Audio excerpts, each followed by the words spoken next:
Sire, Madame, Altesse royale, Mesdames, Messieurs, en recevant la distinction dont votre libre académie a bien voulu m'honorer, ma gratitude était d'autant plus profonde que je mesurais à quel point cette récompense dépassait mes mérites personnels.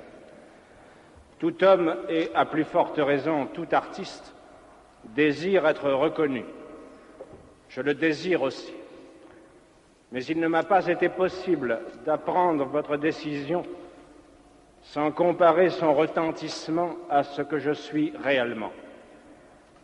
Comment un homme presque jeune, riche de ses seuls doutes et d'une œuvre encore en chantier, habitué à vivre dans la solitude du travail ou dans les retraites de l'amitié, n'aurait-il pas appris avec une sorte de panique un arrêt qui le portait d'un coup seul et réduit à lui-même au centre d'une lumière crue?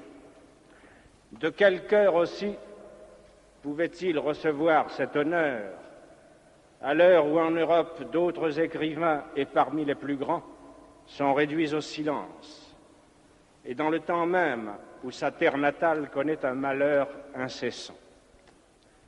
J'ai connu ce désarroi et ce trouble intérieur. Pour retrouver la paix, il m'a fallu en somme me mettre en règle avec un sort trop généreux. Et puisque je ne pouvais m'égaler à lui en m'appuyant sur mes seuls mérites, je n'ai rien trouvé d'autre pour m'aider que ce qui m'a soutenu tout au long de ma vie et dans les circonstances les plus contraires, je veux dire l'idée que je me fais de mon art et du rôle de l'écrivain. Permettez seulement que dans un sentiment de reconnaissance et d'amitié, je vous dise aussi simplement que je le pourrais, quelle est cette idée. Je ne puis vivre personnellement sans mon art, mais je n'ai jamais placé cet art au-dessus de tout. S'il m'est nécessaire, au contraire, c'est qu'il ne se sépare de personne et me permet de vivre tel que je suis au niveau de tous. L'art n'est pas à mes yeux une réjouissance solitaire. Il est un moyen d'émouvoir le plus grand nombre d'hommes en leur offrant une image privilégiée des souffrances et des joies communes. Il oblige donc l'artiste à ne pas se séparer. Il le soumet à la vérité la plus humble et la plus universelle. Et celui qui souvent a choisi son destin d'artiste parce qu'il se sentait différent, apprend bien vite qu'il ne nourrira son art et sa différence qu'en avouant sa ressemblance avec tous. L'artiste se forge dans cet aller-retour perpétuel de lui aux autres, à mi-chemin de la beauté dont il ne peut se passer et de la communauté à laquelle il ne peut s'arracher. C'est pourquoi les vrais artistes ne méprisent rien. Ils s'obligent à comprendre au lieu de juger. Et s'ils ont un parti à prendre en ce monde, ce ne peut être que celui d'une société où, selon le grand mot de Nietzsche, ne régnera plus le juge, mais le créateur, qu'il soit travailleur ou intellectuel. Le rôle de l'écrivain, du même coup, ne se sépare pas de devoirs difficiles. Par définition, il ne peut se mettre aujourd'hui au service de ceux qui font l'histoire. Il est au service de ceux qui la subissent. Ou sinon, le voici seul et privé de son art.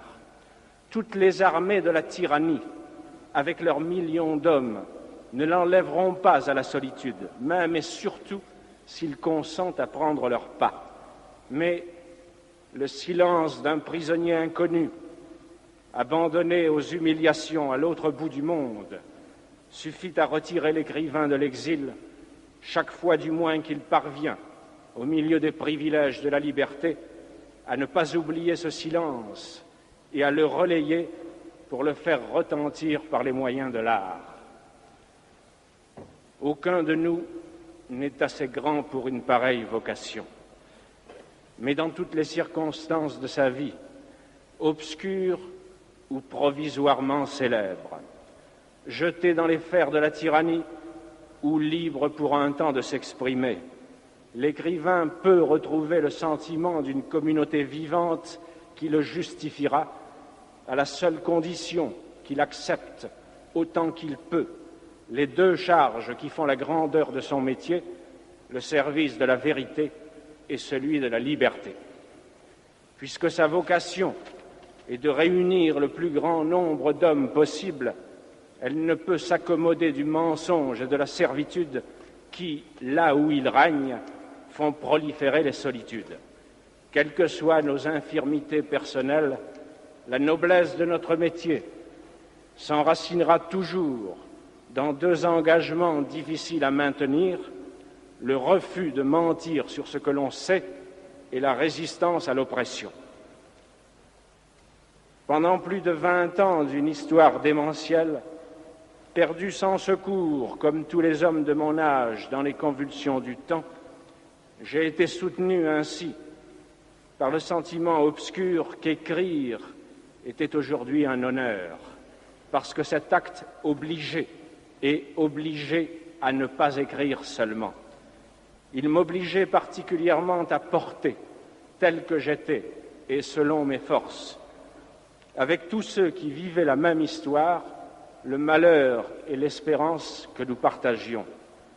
Ces hommes, nés au début de la Première Guerre mondiale, qui ont eu 20 ans au moment où s'installait à la fois le pouvoir hitlérien et les premiers procès révolutionnaires, qui furent confrontés ensuite pour parfaire leur éducation à la guerre d'Espagne, à la Deuxième Guerre mondiale, à l'univers concentrationnaire, à l'Europe de la torture et des prisons, doivent aujourd'hui élever leurs fils et leurs œuvres dans un monde menacé de destruction nucléaire. Personne, je suppose, ne peut leur demander d'être optimistes. Et je suis même d'avis que nous devons comprendre, sans cesser de lutter contre eux, l'erreur de ceux qui, par une surenchère de désespoir, ont revendiqué le droit au déshonneur et se sont rués dans les nihilismes de l'époque. Mais il reste que la plupart d'entre nous, dans mon pays et en Europe, ont refusé ce nihilisme et se sont mis à la recherche d'une légitimité. Il leur a fallu se forger un art de vivre par tant de catastrophes pour naître une seconde fois et lutter ensuite à visage découvert contre l'instinct de mort à l'œuvre dans notre histoire. Chaque génération, sans doute, se croit vouée à refaire le monde. La mienne sait pourtant qu'elle ne le refera pas. Mais sa tâche est peut-être plus grande.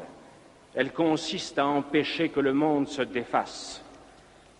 Héritière d'une histoire corrompue, où se mêlent les révolutions déchues, les techniques devenues folles, les dieux morts et les idéologies exténuées, où de médiocres pouvoirs peuvent aujourd'hui tout détruire, mais ne savent plus convaincre, où l'intelligence s'est abaissée jusqu'à se faire la servante de la haine et de l'oppression, cette génération a dû en elle-même et autour d'elle restaurer, à partir de ses seules négations, un peu de ce qui fait la dignité de vivre et de mourir. Devant un monde menacé de désintégration, elle sait qu'elle devrait, dans une sorte de course folle contre la montre, restaurer entre les nations une paix qui ne soit pas celle de la servitude, réconcilier à nouveau travail et culture et refaire avec tous les hommes une arche d'alliance. Il n'est pas sûr qu'elle puisse jamais accomplir cette tâche immense, mais il est sûr que partout dans le monde, elle tient déjà son double pari de vérité et de liberté et, à l'occasion, sait mourir sans haine pour lui. C'est elle qui mérite d'être saluée et encouragée partout où elle se trouve et surtout là où elle se sacrifie. Et c'est sur elle, en tout cas, que certains de votre accord profond, je voudrais reporter l'honneur que vous venez de me faire. Du même coup, après avoir dit la noblesse du métier d'écrire, j'aurais remis l'écrivain à sa vraie place, n'ayant d'autre titre que ceux qu'il partage avec ses compagnons de lutte, vulnérable mais entêté, injuste et passionné de justice, construisant son œuvre sans honte ni orgueil à la vue de tous, sans cesse partagé entre la douleur et la beauté, et voué enfin à tirer de son être double les créations qu'il essaie obstinément d'édifier dans le mouvement destructeur de l'histoire. Qui, après cela, pourrait attendre de lui des solutions toutes faites et de belle morale? La vérité est mystérieuse, fuyante, toujours à conquérir. La liberté est dangereuse, dure à vivre autant qu'exaltante. Nous devons marcher vers ces deux buts, péniblement, mais résolument, certains d'avance de nos défaillances sur un si long chemin. Quel écrivain, dès lors, oserait, dans la bonne conscience, se faire prêcheur de vertu? Quant à moi, il me faut dire que je ne suis rien de tout cela. Je n'ai jamais pu renoncer à la lumière, au bonheur d'être, à la vie libre où j'ai grandi. Mais bien que cette nostalgie explique beaucoup de mes erreurs et de mes fautes, elle m'a aidé sans doute à mieux comprendre mon métier. Elle m'aide encore à me tenir aveuglément auprès de tous ces hommes silencieux qui ne supportent dans le monde la vie qui leur est faite que par le souvenir et le retour de bref et libre bonheur. Ramené ainsi à ce que je suis réellement, à mes limites, à mes dettes comme à ma foi difficile, je me sens plus libre de vous montrer pour finir l'étendue et la générosité de la distinction que vous venez de m'accorder. Plus libre de vous dire aussi que je voudrais la recevoir avec votre permission comme un hommage rendu à tous ceux qui, partageant le même combat, n'en ont reçu aucun privilège, mais ont connu au contraire malheur et persécution.